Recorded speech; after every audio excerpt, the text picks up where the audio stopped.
Question number है 5। Question 5 क्या कहता है, vector f having magnitude 5.5 makes 10 degree with x axis and vector r magnitude 4.3 meters and 80 degree with x axis. What is the magnitude of their dot and cross product? हमें r given है reference axis के अंदर, ये हो गया reference axis. इस reference axis में X O X dash Y O Y dash.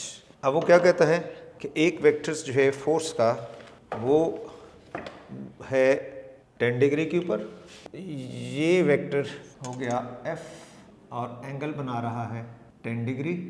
Given vectors को मैंने डायग्राम्स के अंदर रिप्रेजेंट कर दिया।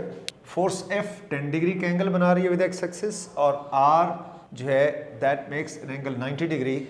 Angle between r and f is 70 degree. We have to find their dot product and cross product. We know that dot product r dot f is equal to f dot r f r cos theta. Force given है, r की value given है, f is 5.5 and r is 4.3 और cos 70. We get the answers 8.1 newton metres. ये हो गया dot product. और for cross product r cross f is equal to r f sine theta, normal unit vectors. और r cross f की जो magnitude है this is r f sine theta.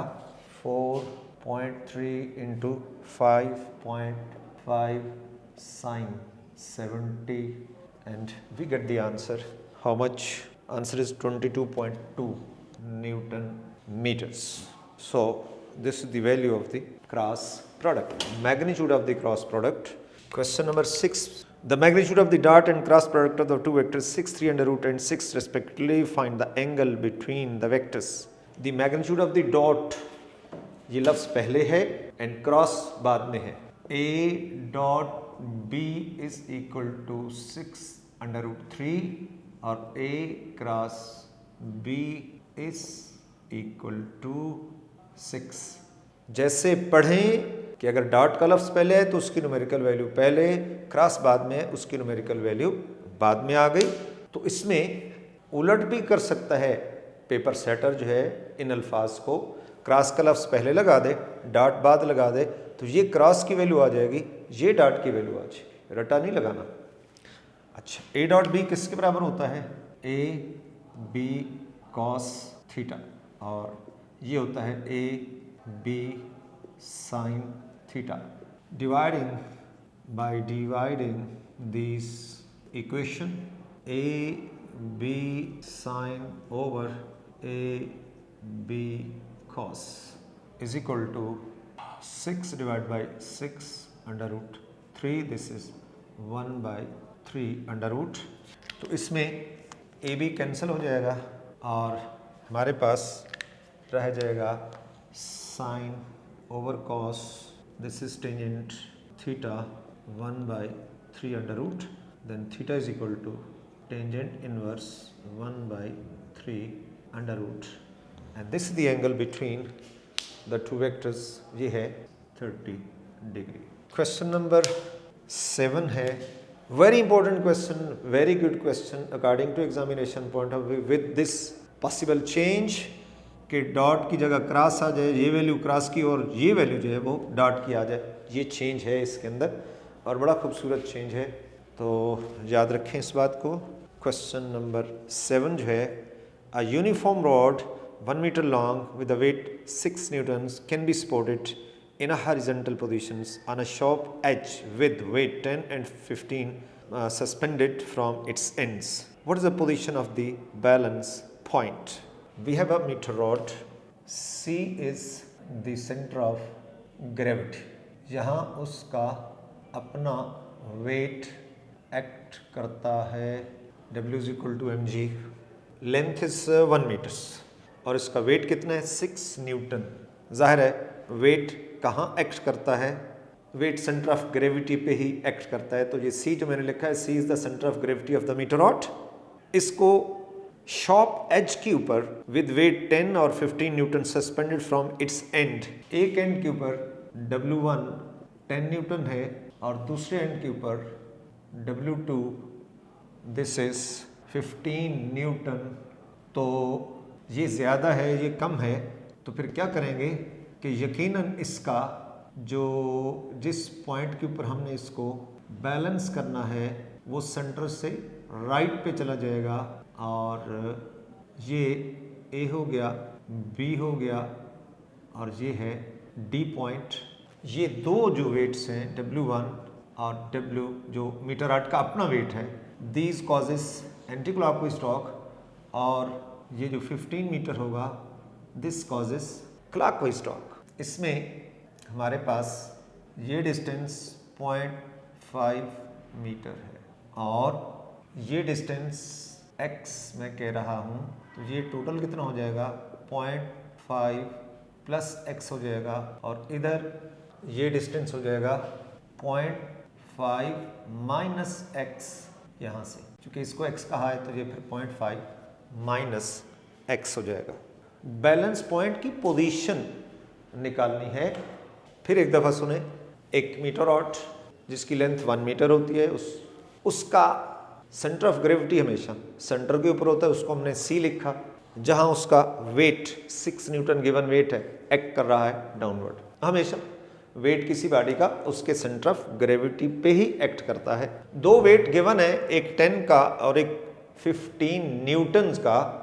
वो ends के ऊपर अगर रख दिए जाएं तो पॉइंट ऑफ सस्पेंशन वेज कहाँ रखें कि ये बैलेंस हो जाए।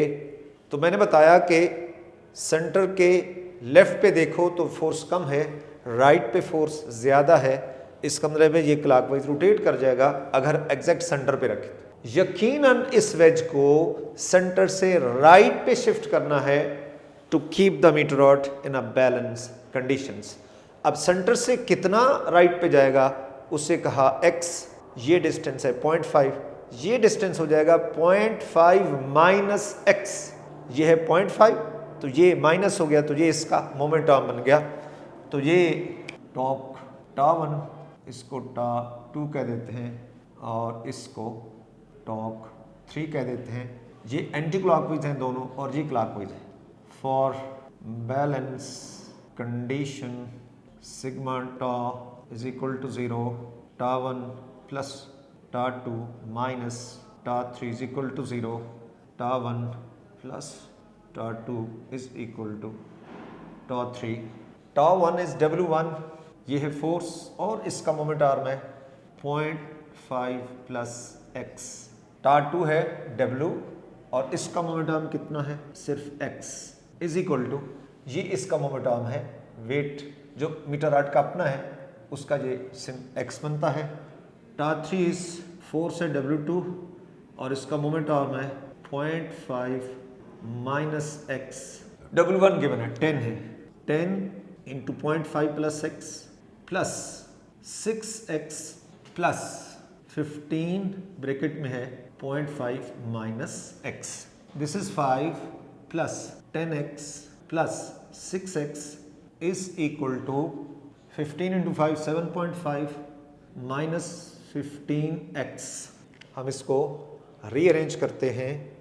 यहाँ पे मैं कर रहा हूँ इसको रीअरेंज और यहाँ सॉल्व करता हूँ।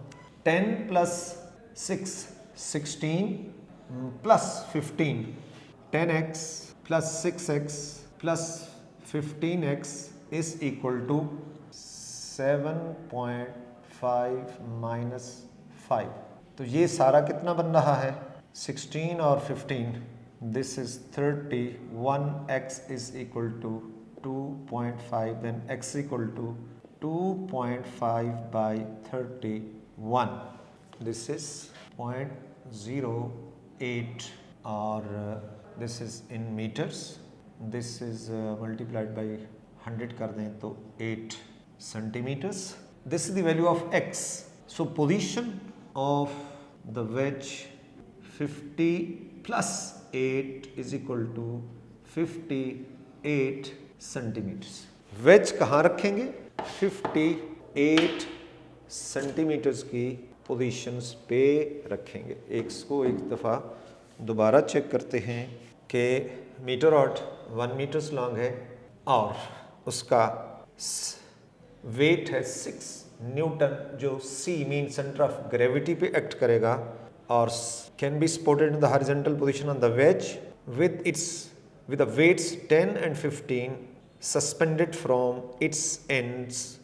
What is the position of the point of balance? अच्छा जी, point of balance। मैंने क्या किया कि इसको, हाँ, ये 100 माइनस 58, एक मैंने इधर W1 लगा, 10 मैंने लेफ्ट पे रखाया और W2 राइट पे रखा है। तो अब अगर ये सेंटर ऑफ ग्रेविटी हो तो ये क्लॉकवाइज टॉर्क ज़्यादा है और एंटी क्लॉकवाइज टॉर्क कम है, तो ये बैलेंस नहीं होगा। सो टू मेक इट बैलेंस, अगर मीटर रॉड्स को बैलेंस करना चाहते हैं, चूंकि इधर टॉर्क ज़्यादा है तो इसका मोमेंटम कम कर देंगे और इसका मोमेंटम ज़्यादा कर देंगे। तो हमने शिफ्ट कर दिया वेज को सेंटर से राइट के ऊपर, सेंटर से राइट के ऊपर। कितना? ये x पोजीशन है, x डिस्टेंस के ऊपर हमने राइट पे ले गए, D पॉइंट मैंने इसको मार्क कर दिया। A से C तक का डिस्टेंस 0.5 है, B और C और D का x है, तो ये बन जाएगा 0.5 माइनस x। ठीक हो गया। अब बैलेंस हो गया, सिग्मा टा 0 है, ये टॉ 1 है, ये टॉ 2 है, ये टॉ 3 है, ये भी एंटी क्लॉकवाइज, ये भी एंटी क्लॉकवाइज और ये है clockwise. Sigma tau is equal to 0, tau 1 plus tau 2 minus tau 3, चूंकि ये क्लॉकवाइज है तो माइनस हो गया। So tau 1 plus tau 2 is equal to tau 3। अब टॉ 1 की वैल्यू कितनी है? W1 इंटू इसका मोमेंटम है, ये यहां से लेकर AD कहना चाहिए था, W1 into AD plus W into CD is equal to W2 into BD। अब AD, A से लेकर D तक 0.5 plus x, W into CD x और W2 into 0.5 minus x। W1 is 10, yes 10, 0.5 plus x और plus 6x, 15 और 0.5 minus x। 10 into 0.5 10x, yes, plus 6x, yes. इधर से 15 into 0.5 7.5 minus 15x। अब सारे x के मल्टीपल एक तरफ कर दिए, 10 प्लस 6 प्लस 15 दैट इज 31 और 7.5 में से ये 5 राइट पे चला गया, माइनस हो गया, this is 2.5, then x equal to this one that is 8 centimetre. x 8 centimetre हो तो इसमें 50 से, ये 50 की पोजीशन है, उससे राइट के ऊपर क्या जवाब आएगा? 58 आएगा, 58 आएगा। उसने 15 का वेट लेफ्ट पे और W1 का राइट पे रख दिया है, तो यकीनन ये पोजीशन जो है इस वेज की C से लेफ्ट के ऊपर आ जाएगी और ये if we change the position of W1 and W2 interchange the position of W1 and W2, then position of wedge 100 minus 58, this is 42 centimetre हो जाएगी। नेक्स्ट क्वेश्चन करते हैं जी। क्वेश्चन नंबर है 8। ये है ladder which is placed opposite to the wall as shown, और हम 4 metre long uniform ladders, इसकी जो लेंथ है लेडर की 4 मीटर्स, तो ये इसका सेंटर बनेगा और उसका वेट जो है लेंथ ऑफ द लेडर, ये क्वेश्चन नंबर 8 है। लेंथ गिवन है 4 और weight of the ladder given है, this is 120 newtons. Leans against the wall at an angle 70 degree. ये एंगल जो बना रही है ये 70 डिग्री का एंगल बना रही है। फर्श के ऊपर ये एंगल बन रहा है 70 का। Above the cement floor as shown, assuming that wall is frictionless, this is the wall, this is frictionless according to the questions, wall is frictionless, floor is not, determine the force exerted on the ladder by floor and wall। ये दीवार जो है इसके ऊपर कितना force लगा रही है, ये बुक हमें दे रही है कि here is the force exerted by the wall and here is the force exerted by the ground या floor at an angle other than 70 है। ये कंफ्यूज नहीं होना कि ये 70 का एंगल लेडर बना रही है और ये जो फोर्स लग रही है इसके ऊपर, इस एंड के ऊपर जो फर्श इसके ऊपर फोर्स लगा रहा है वो Fg का सिंबल दिया गया है, पोजीशन उसकी अननोन है और इसका जो वेट होगा वो कहाँ एक्ट करेगा, जाहिर है weight acts at the centre और वो ये होगा weight W is equal to 120 newton और ये इसकी पोजीशन है एक्ट्स वर्टिकली डाउनवर्ड। अच्छा जी, इसमें हम इसको अगर लेबल कर दें तो ये A पॉइंट, ये C पॉइंट, ये B पॉइंट। तो अगर हम इस फोर्स को डिकम्पोज कर दें तो हमारे पास, अच्छा ये भी पर्टिकुलर एक्सिस के लॉन्ग है और ये वाई एक्सिस के लॉन्ग है। हम यहाँ से वेट F जो ग्राउंड लगा रही है उसको करते हैं डिकम्पोज और हमारे पास इसका ये दो कंपोनेंट्स आ जाते हैं और इसके साथ हम लिख रहे हैं Fx और इसके साथ लिख रहे हैं Fy, Fgx, Fgy। तो Fgy प्रैक्टिकली कहाँ होगा, ये पोजीशन है Fgy की, ठीक हो गया।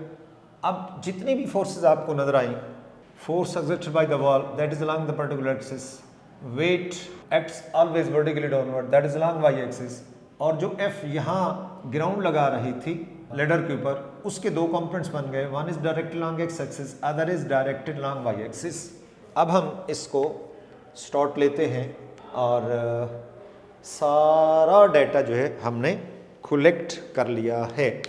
Since ladder is at rest that is in equilibrium, so sigma f x is equal to 0, तो इसमें f ji x minus f exerted by the wall, ये पॉजिटिव के लॉन्ग है, ये नेगेटिव के लॉन्ग है, ठीक हो गया। तो यकीनन यहाँ से रिजल्ट आ गया कि F ji X is equal to F exerted by the wall, ये इक्वेशन नंबर 1 है।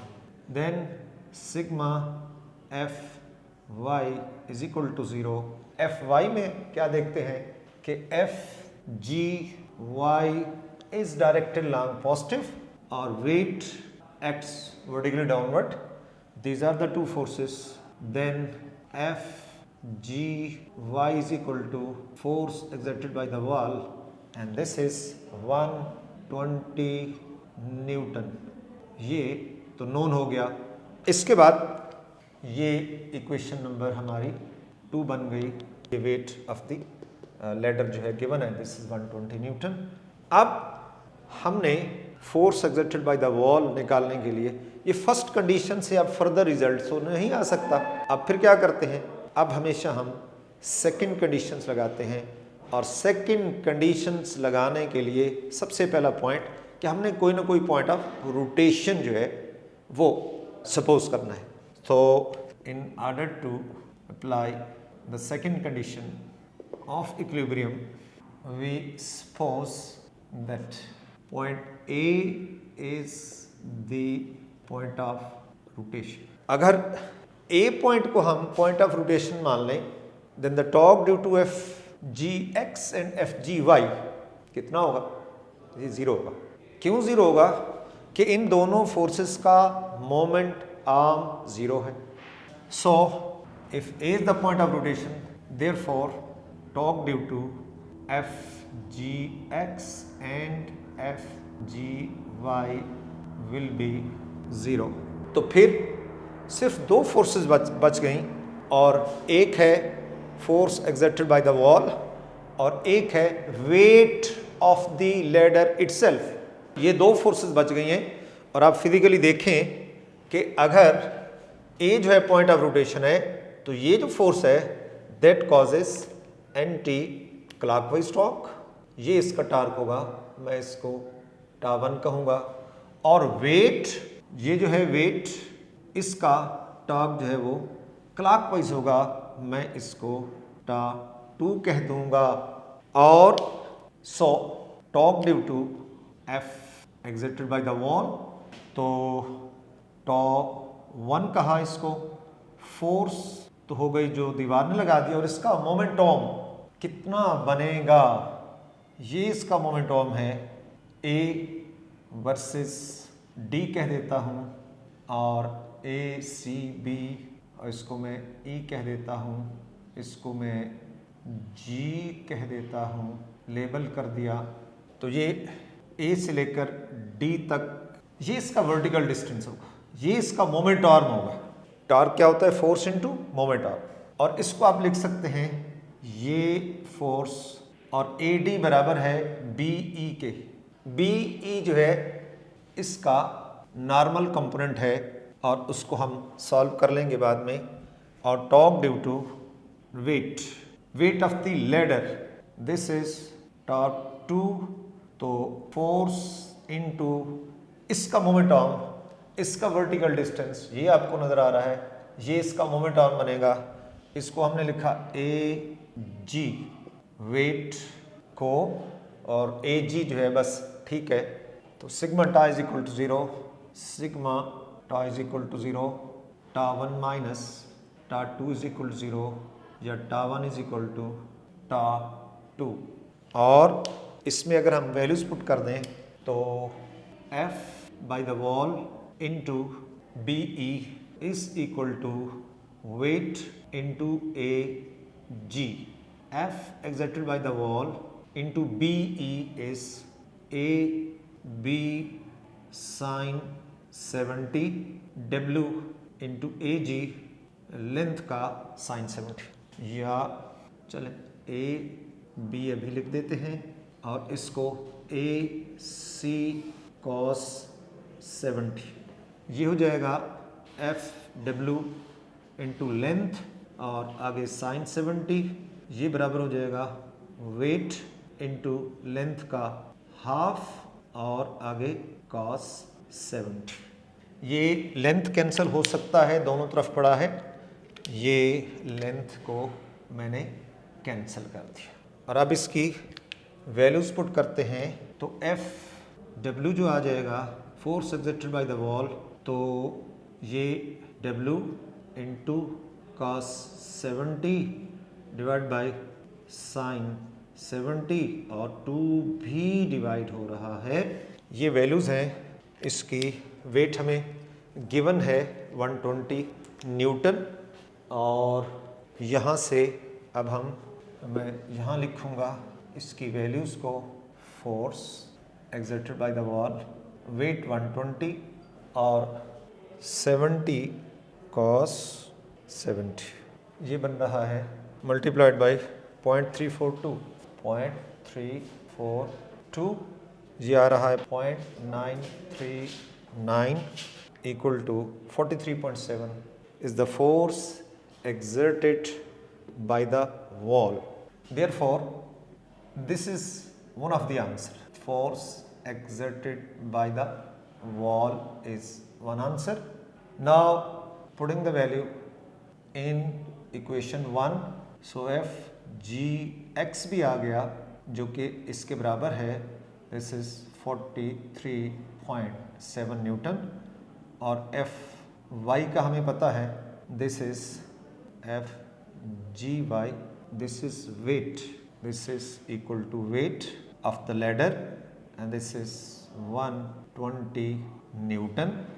और इनका अगर हम f निकालें तो f g x का स्क्वायर, f g y का स्क्वायर और under root, then the values resultant force जो यहाँ पे लग रही है उसको कैलकुलेटर से देखते हैं। 1909.69 प्लस एफ जी वाई है 120, 14,400 under root, this is plus 1909 0.69, 16309.69 और इसका अंडर रूट, और इधर है 116,309.69 इक्वल टू 127.7 न्यूटन। ये है force which is exerted by the floor on this point, Fg कहलाता है ये है Fg, force exerted by the ground on this point. So this is another answer. ये अलग-अलग निकालनी है, force exerted by the floor and force exerted by the wall। और अगर इसमें कोई बंदा चेंज कर दे कि रिजल्टेंट निकालें तो इसको और इसको माइनस कर देंगे और ये हो जाएगा Fx और ये हो जाएगा Fy। तो हमारे पास resultant force Fx square Fy square ये हो जाएगा, और Fx कितना होगा, वाल ने लगाया, minus Fgx, force exerted by the wall जो है 43.7 और force exerted by this g axis, ये तो इक्वल बट अपोजिट हो गया भाई, 0 हो गया। और एफ वाई जो है this is F G Y is equal to 120। So the resultant force ये 0 plus 120 square under root this is 120 newton. Oh, इसके बाद लास्ट क्वेश्चन है नंबर 9 और अब उसको देखते हैं, सॉल्व करते हैं।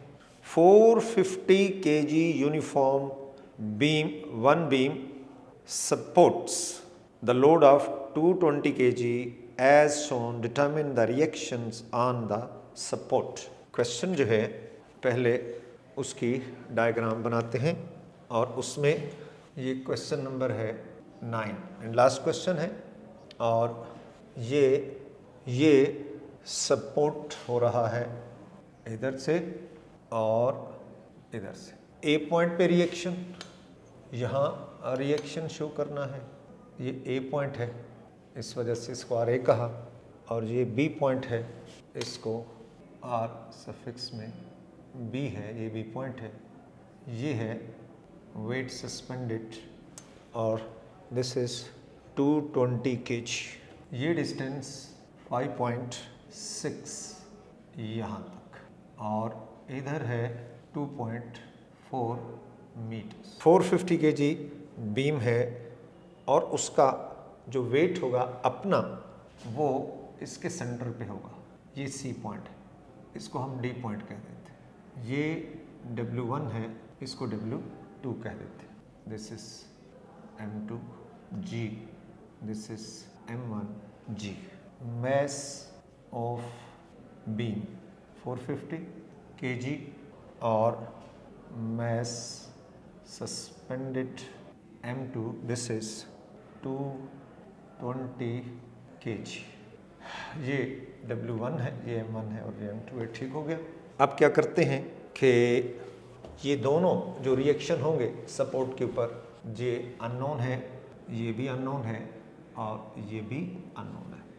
Since beam is at rest, that is in equilibrium, so sigma F is equal to, चूँकि x एक्सिस के अलावा कोई फोर्स नहीं है इस वजह से सिग्मा एफ वाई लगा रहे हैं, जिसमें हमारे पास R A plus R B both are upward, that is positive direction देंगे, minus W1 minus W2 equal to 0, then RA plus RB is equal to W1 plus W2।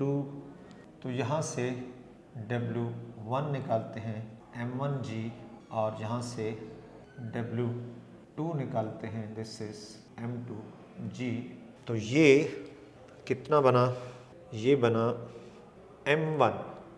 M1 is 450 multiplied by 9.8 equal to 4410 newtons और second है 220 multiplied by 9.8 और ये बराबर है 2156 Newton's और इनका plus कर दें प्लस 4410 इक्वल टू तो ये बनता है 65 दिस इज 6566 न्यूटन और ये इक्वेशन नंबर 1 है। इक्वेशन 1 जो हमें रिजल्ट दे रही है आर ए और आर बी ये दोनों का जो सम बनेगा वो इतना बनेगा और अभी हमने ये तो अभी अननोन है, फर्स्ट कंडीशन हम लगा चुके हैं। तो अब क्या करेंगे इसमें, चूंकि फर्स्ट कंडीशन से अभी हमें रिजल्ट नहीं मिला तो फिर हम क्या करेंगे सेकंड कंडीशन लगाएंगे। Now we apply second conditions of equilibrium. For this purpose we take point A as the point of rotation. Torque due to R A 0 होगा because moment R is 0.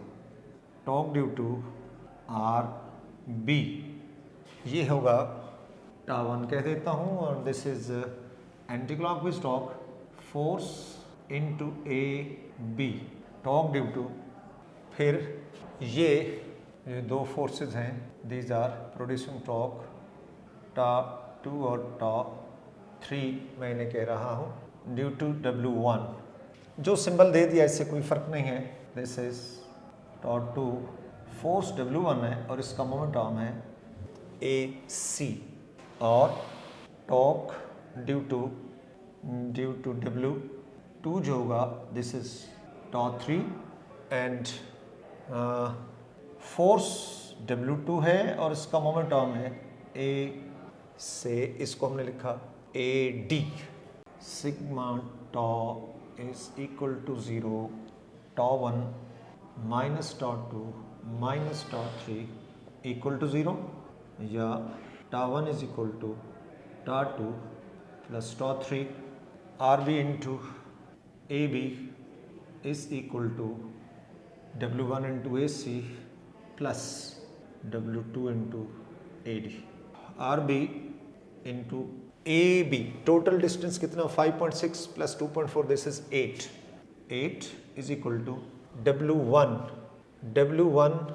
की वैल्यूज पुट करते हैं 4410 into AC total अगर 8 है तो AC इसका 4 बनेगा plus W2 2156 और AD इज 5.6 गिवन है।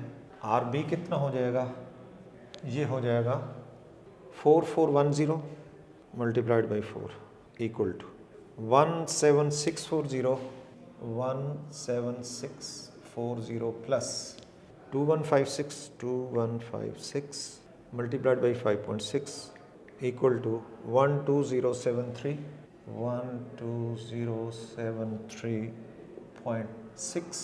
plus 17640 equal to or divided by 8.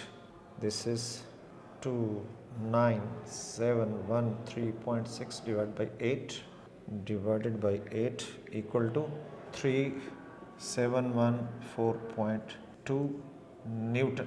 This is the value of RB। तो अब हम पुट करते हैं putting the value in equation number 1